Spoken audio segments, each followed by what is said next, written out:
Terima kasih kami sampaikan kepada Ketua MPR RI, palu sidang telah kami terima dan sidang kami lanjutkan. Assalamualaikum warahmatullahi wabarakatuh. Salam sejahtera untuk kita semua. Om Swastiastu, Namo Buddhaya, salam kebajikan. Yang kami hormati Presiden Republik Indonesia, Bapak Insinyur Haji Joko Widodo, beserta Ibu Iriana Joko Widodo. Yang kami hormati Wakil Presiden Republik Indonesia, Bapak Profesor Dr. Kiai Haji Ma'ruf Amin, beserta Ibu Wuri Ma'ruf Amin.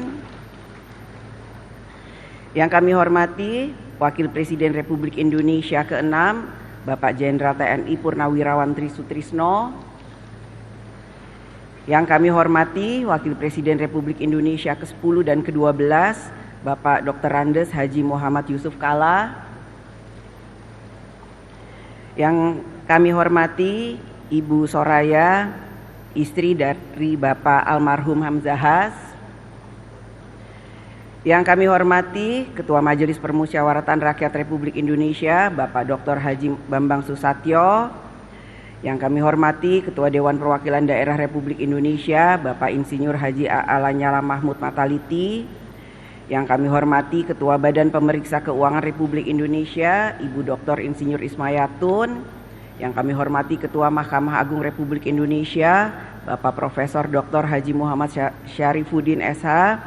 Yang kami hormati Ketua Mahkamah Konstitusi Republik Indonesia, Bapak Dr. Suhartoyo. Yang kami hormati Ketua Komisi Yudisial Republik Indonesia, Bapak Profesor Amzulian Rifai. Yang kami hormati para Wakil Ketua Majelis Permusyawaratan Rakyat Indonesia, para Wakil Ketua Dewan Perwakilan Rakyat Indonesia dan Dewan Perwakilan Daerah Republik Indonesia, para pimpinan lembaga negara. Dan yang kami hormati PLT Ketua Umum Partai Golongan Karya, Dr. Bapak Agus Gumiwang Kartasasmita. Yang kami hormati Ketua Umum Partai Gerindra, Bapak Jenderal TNI Purnawirawan Haji Prabowo Subianto. Yang kami hormati Ketua Umum Partai Kebangkitan Bangsa, Bapak Dr. Honoris Causa Dr. Andes Haji Abdul Muhaimin Iskandar. Yang kami hormati Ketua Umum Partai Demokrat, Bapak Haji Agus Harimurti Yudhoyono. Yang kami hormati Presiden Partai Keadilan Sejahtera, Bapak Haji Ahmad Saiku. Yang kami hormati Ketua Umum Partai Amanat Nasional, Bapak Dr. Honoris Causa Haji Zulkifli Hasan. Yang kami hormati para anggota MPR RI, DPR RI, dan DPD RI, yang mulia para duta besar negara sahabat, para Menteri Kabinet Indonesia Maju, Panglima TNI, Kapolri, dan Jaksa Agung, para perwakilan teladan dari seluruh Indonesia, para insan pers, media cetak dan elektronik, para undangan yang berbahagia, serta seluruh rakyat Indonesia yang kami muliakan. Puji syukur kehadirat Allah Subhanahu wa Ta'ala, Tuhan yang Maha Esa, yang telah memberikan rahmat karunia dan hidayahnya, sehingga pada hari ini kita dapat menghadiri sidang bersama DPR RI dan DPD RI. Pada awal tahun ini, kita, bangsa dan negara Indonesia, telah melaksanakan agenda nasional yang penting dan strategis yang akan menentukan jalannya penyelenggaraan pemerintahan negara 5 tahun ke depan, yaitu pemilihan umum untuk memilih presiden dan wakil presiden, serta memilih anggota legislatif DPR RI, DPRD Provinsi, dan DPRD Kabupaten Kota, serta pemilihan anggota DPD. Kita ucapkan selamat kepada Bapak Prabowo Subianto dan Bapak Gibran Rakabuming Raka sebagai Presiden dan Wakil Presiden terpilih. Pelaksanaan pemilu bagi rakyat adalah pesta demokrasi. Rakyat dianggap menjadi penting. Rakyat diundang oleh setiap calon. Ada yang menyediakan hiburan, ada yang menyediakan konsumsi, ada yang menyediakan oleh-oleh. Rakyat bergembira menikmati pesta demokrasi. Para calon pun berupaya menyenangkan pemilih agar dapat merebut suaranya, berusaha tampil simpatik, foto diri yang terbaik dipajang sampai ke pelosok-pelosok. Rumah makan, pohon-pohon jadi korban. Tiang listrik penuh dengan tempelan. Semua cara dilakukan untuk mendapatkan suara rakyat. Bagi yang berhasil dalam pemilu, semua hal menjadi indah untuk dikenang. Sementara bagi yang belum berhasil, merasa serba sulit. Sulit makan, sulit tidur, bahkan ada yang sulit untuk bangkit kembali.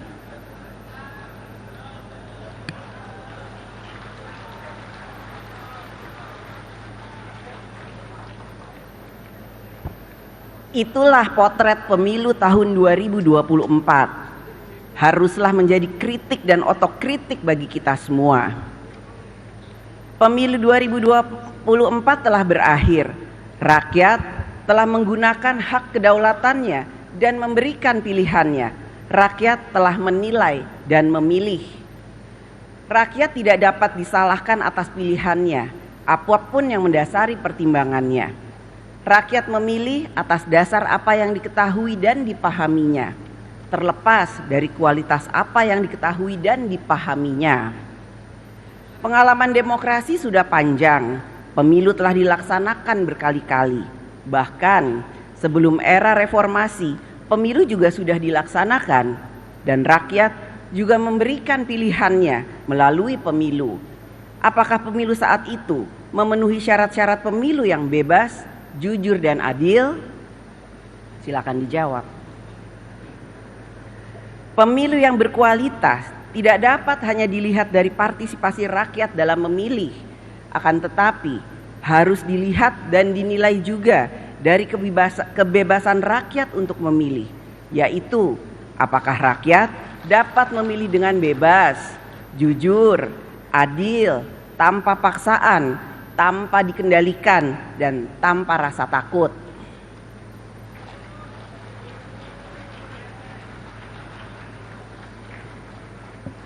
Kita semua memiliki tanggung jawab bersama untuk menjaga dan menciptakan demokrasi yang berkualitas, semakin maju, beradab, dan mencerdaskan kehidupan bangsa. Menang kalah selalu ada dalam pemilu, karenanya kita dituntut untuk memiliki etika politik, siap kalah dan siap menang. Siap bertanding dan siap juga untuk bersanding.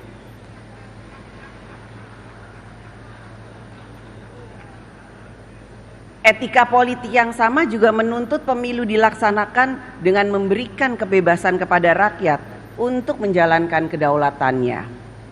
Dalam pemilu, seharusnya rakyatlah yang jadi pemenang, sehingga berlagu adagium suara rakyat adalah suara Tuhan, Vox Populi, Vox Dei. Hadirin sidang yang terhormat dan yang dimuliakan, dalam berdemokrasi, rakyat tidak pernah berkuasa. Rakyat hanya menentukan siapa yang akan berkuasa. Hakikat demokrasi adalah memberi jalan agar kekuasaan mendapatkan legitimasinya, sehingga kekuasaan dapat digunakan untuk mengatur bangsa dan negara bagi memberikan rakyatnya hidup sejahtera dalam harkat dan martabatnya. Akan tetapi, demokrasi dapat juga berjalan pada arah yang salah, yaitu demokrasi yang tidak menjalankan kedaulatan rakyat.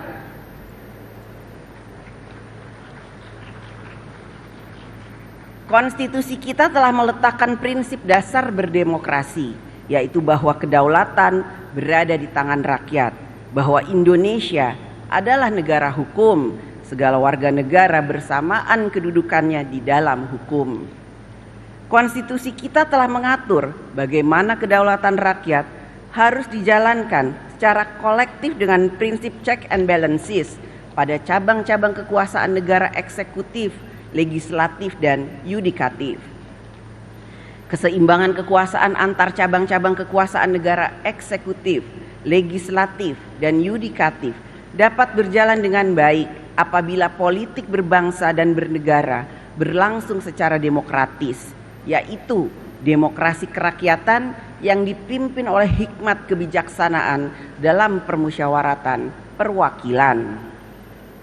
Hikmat kebijaksanaan adalah suatu kesadaran akan pentingnya nilai-nilai dalam berbangsa dan bernegara, sehingga politik berbangsa dan bernegara dijalankan dengan menjunjung nilai-nilai yang beradab, bermartabat, beretika, sehingga perjuangan politik memiliki makna membangun peradaban.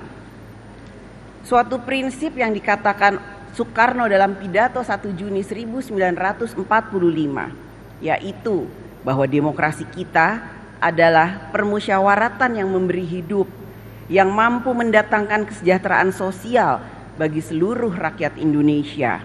Negara Indonesia bukan satu negara untuk satu orang, bukan satu negara untuk satu golongan, akan tetapi kita mendirikan negara semua buat semua, satu buat semua, semua buat satu.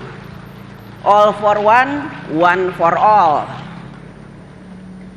Seorang negarawan akan memikirkan masa depan negara yang harus lebih baik, sedangkan politisi akan memikirkan masa depan hasil pemilu yang harus lebih baik. Visi tanpa kekuasaan menjadi sia-sia, kekuasaan tanpa visi menjadi sewenang-wenang. Oleh karena itu, untuk menjalankan praktek politik kekuasaan dalam sistem pemerintahan presidensial dengan keseimbangan cabang-cabang kekuasaan, maka kita membutuhkan negarawan yang politisi dan politisi yang negarawan. Sehingga kekuasaan negara dijalankan untuk kebaikan yang lebih besar, bukannya untuk membesarkan diri sendiri, kelompok maupun kepentingan tertentu.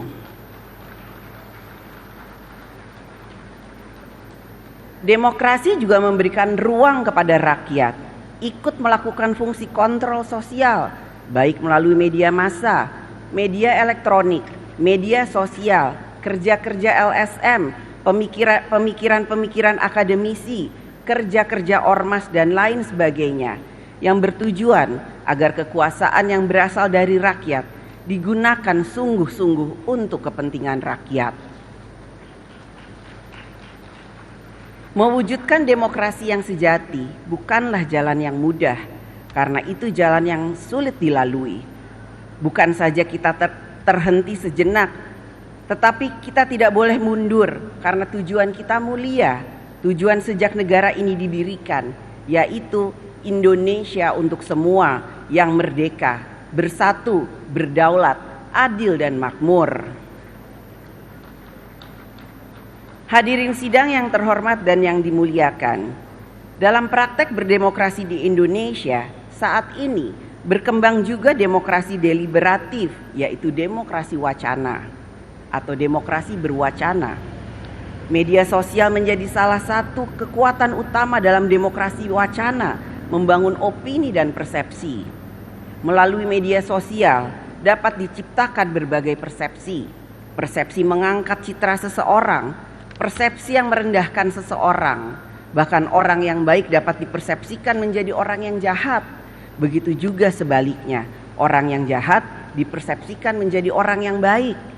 Orang yang salah menjadi orang yang benar, orang yang benar menjadi orang yang salah.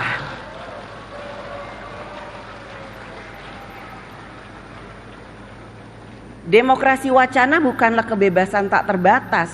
Batas dari hak setiap warga negara di dalam negara demokratis adalah menjamin hak warga negara yang lain sama pentingnya. Hak warga negara dibatasi oleh hak warga negara yang lainnya.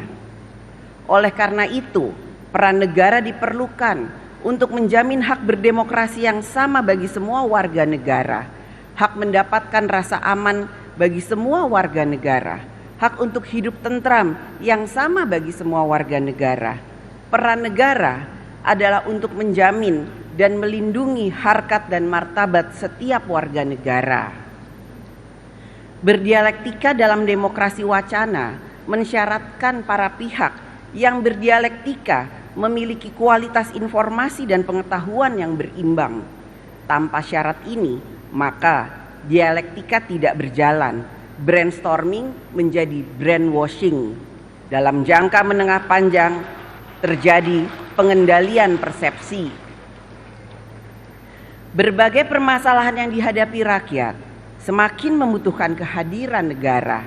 Ketika negara terlambat atau tidak responsif, rakyat mengambil inisiatifnya sendiri dengan memviralkan di media sosial, "No viral, no justice."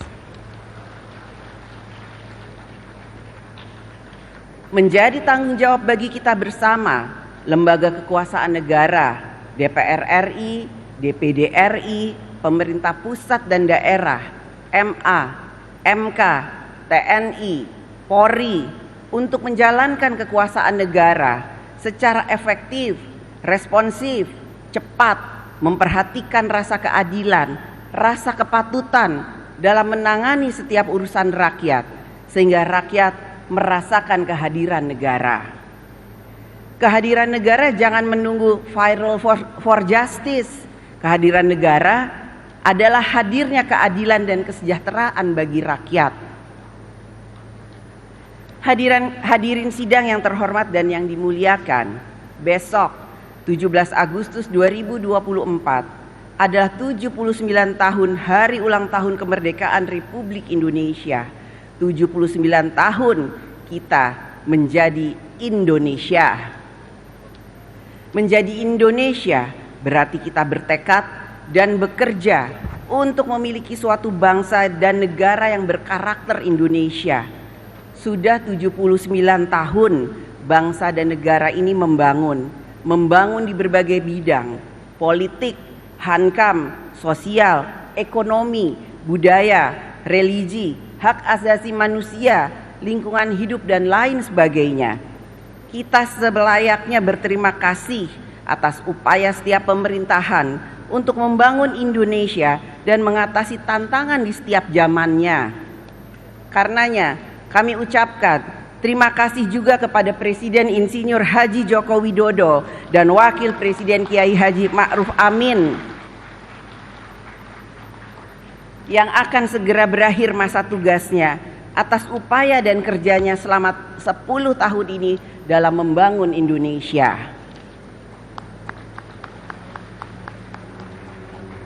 Kita tentu tidak dapat hanya fokus pada hal-hal yang telah berhasil dicapai, maupun hanya fokus pada hal-hal yang belum berhasil dicapai. Fokus pada hal-hal yang telah dicapai mengantarkan kita hanya akan fokus untuk melanjutkan. Fokus pada hal-hal yang belum berhasil dicapai mengantarkan kita hanya akan fokus untuk melakukan perubahan atau penyempurnaan. Jadi, di antara yang akan melanjutkan dan yang akan melakukan perubahan atau penyempurnaan masih terdapat pengaruh utamaan yang lain, yaitu progresif, yang berarti maju berkembang dan berkembang untuk maju. Maju berarti menjadi berkualitas, berkembang berarti menjadi inklusif. Pembangunan yang berkualitas ditandai dengan kehidupan rakyat yang semakin makmur, sejahtera, mudah dalam berbagai urusan. Negara hadir untuk berpihak kepada rakyat. Pembangunan yang inklusif ditandai dengan kesempatan yang luas bagi seluruh lapisan masyarakat untuk ikut berpartisipasi dan menikmati hasil-hasil pembangunan. Petani, nelayan, buruh, rakyat kecil, guru, PNS, swasta dan lain sebagainya. Semua dapat berpartisipasi dan menikmati kesejahteraan, termasuk juga kaum perempuan.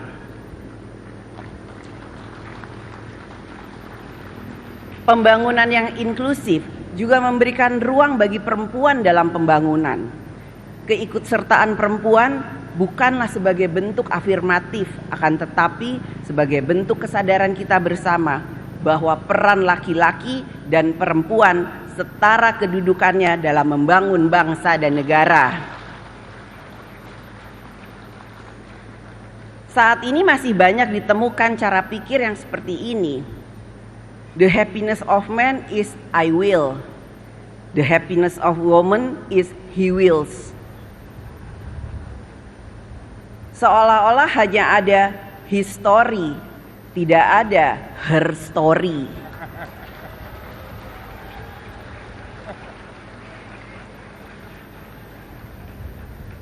Cara pikir dan cara sikap yang seperti inilah yang harus dirubah Kesetaraan antara laki-laki dan perempuan bukan didasarkan karena kebencian pada kaum laki-laki, akan tetapi atas kesadaran bahwa harkat dan martabat manusia sama, baik laki-laki maupun perempuan, baik kulit putih maupun kulit hitam, baik rambut lurus maupun rambut keriting, harkat dan martabat manusia adalah sama.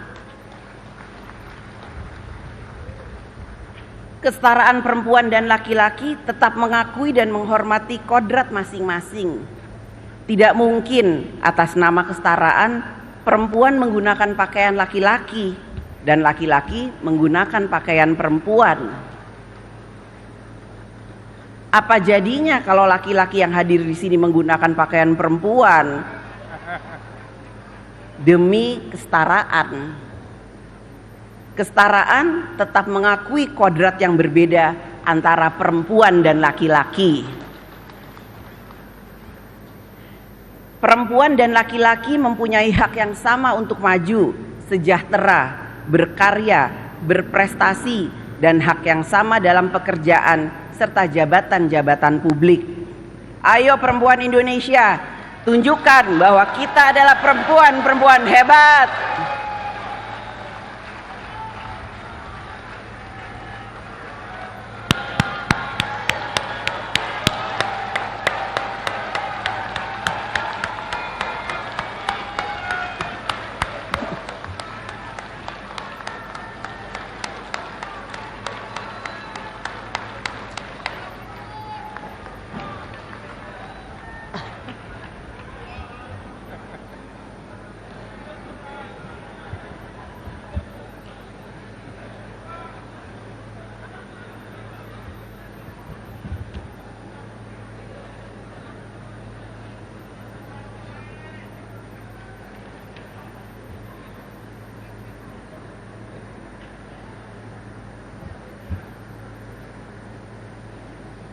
Hadirin sidang yang terhormat dan yang dimuliakan, pembangunan nasional ke depan memiliki sejumlah agenda strategis.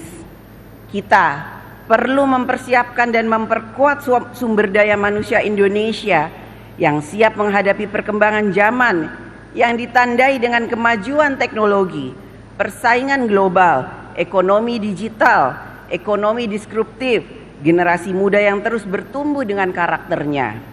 Sumber daya manusia Indonesia yang tangguh akan menjadi penggerak kemajuan Indonesia. Ke depan, kita juga harus memiliki pilar perekonomian nasional yang semakin kuat. Hilirisasi tidak hanya terbatas pada mineral, hilirisasi pertanian, perikanan, perkebunan, dan lain sebagainya. Sehingga perekonomian nasional semakin berkualitas dan inklusif. Kita harus dapat menyelesaikan masalah-masalah struktural dalam membangun kedaulatan pangan, mengatasi ketimpangan sosial, dan penciptaan lapangan kerja, sehingga derajat hidup rakyat semakin sejahtera dan dimudahkan. Pemerataan pembangunan di daerah harus dapat semakin cepat dilakukan. Politik anggaran semakin diarahkan memperkuat kemampuan daerah dalam membangun. Tidak akan ada kemajuan Indonesia tanpa kemajuan daerah yang berkualitas dan inklusif.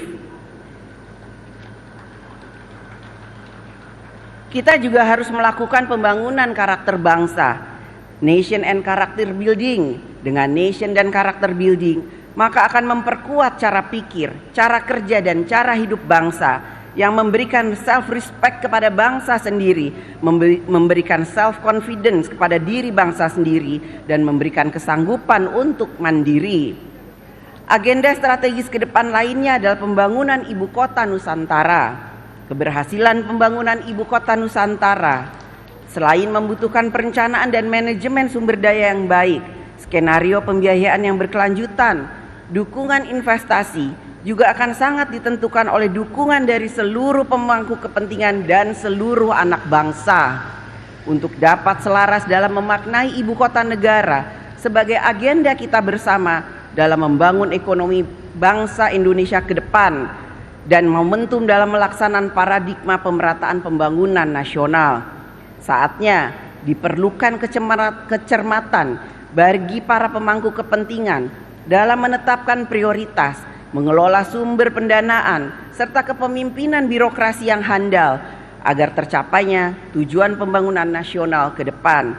Inilah yang harus menjadi perhatian pemerintah ke depan. Pekerjaan-pekerjaan yang selesai dilakukan akan lebih baik daripada rencana-rencana besar yang hanya dibicarakan. Hadirin sidang yang terhormat dan yang dimuliakan, kerja untuk mewujudkan Indonesia yang berkemajuan adalah menjadi tugas seluruh anak bangsa, seluruh komponen bangsa, laki-laki dan perempuan, semua generasi, generasi baby boomers, generasi X, generasi milenial, generasi Z, pokoknya seluruh rakyat Indonesia. Kerja bersama ini seperti meletakkan satu persatu batu peradaban bangunan Indonesia sehingga menjadi rumah Indonesia yang kokoh, tentram dan sentosa. Batu peradaban tersebut direkatkan oleh kepentingan bersama, kepentingan bangsa dan negara, kepentingan rakyat. Tanpa perekat yang kuat, maka susunan batu rumah Indonesia akan mudah roboh dan hancur. Kita membutuhkan perekat yang kuat bagi persatuan dan kesatuan Indonesia.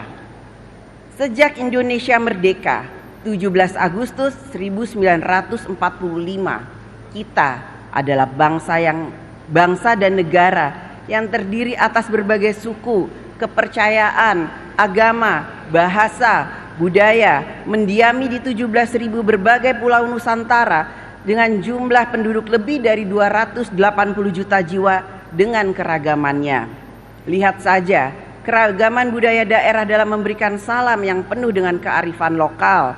Suku Batak, Horas. Suku Lampung Komering, Tabik pun. Suku Jawa, Rahayu. Suku Sunda, Sampurasun. Suku Dayak, Adil Katalino Bacuramin Kasaruga, Basengat Kajubata. Suku Bugis Makassar, Salama kita pada Salama. Suku Minahasa, Tabea. Minang, Baakaba.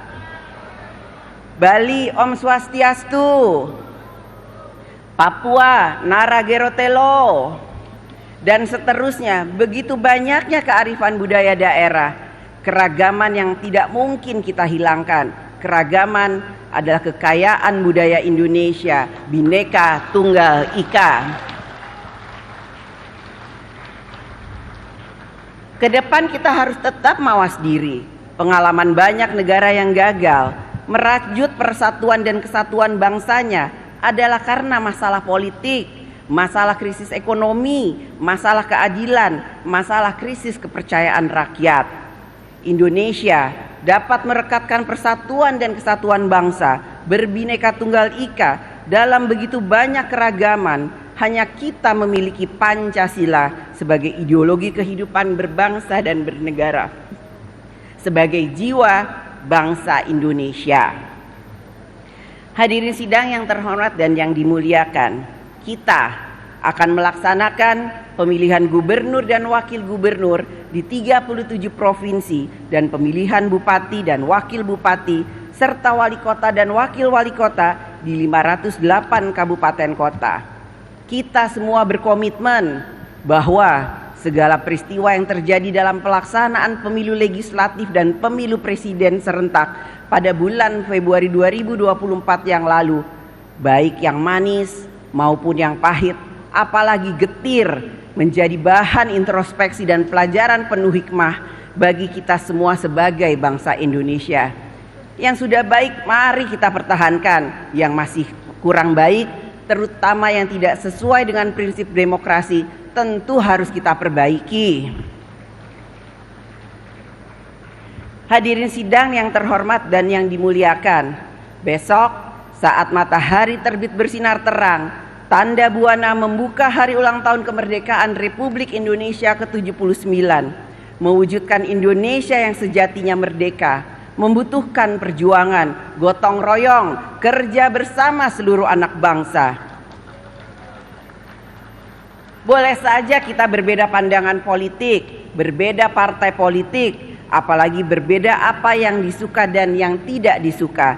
Tetapi kita harus selalu ingat bahwa ada yang lebih penting dari semua perbedaan-perbedaan tersebut, yaitu adalah bagaimana kita dapat merawat dan menjaga kesatuan dan persatuan Indonesia.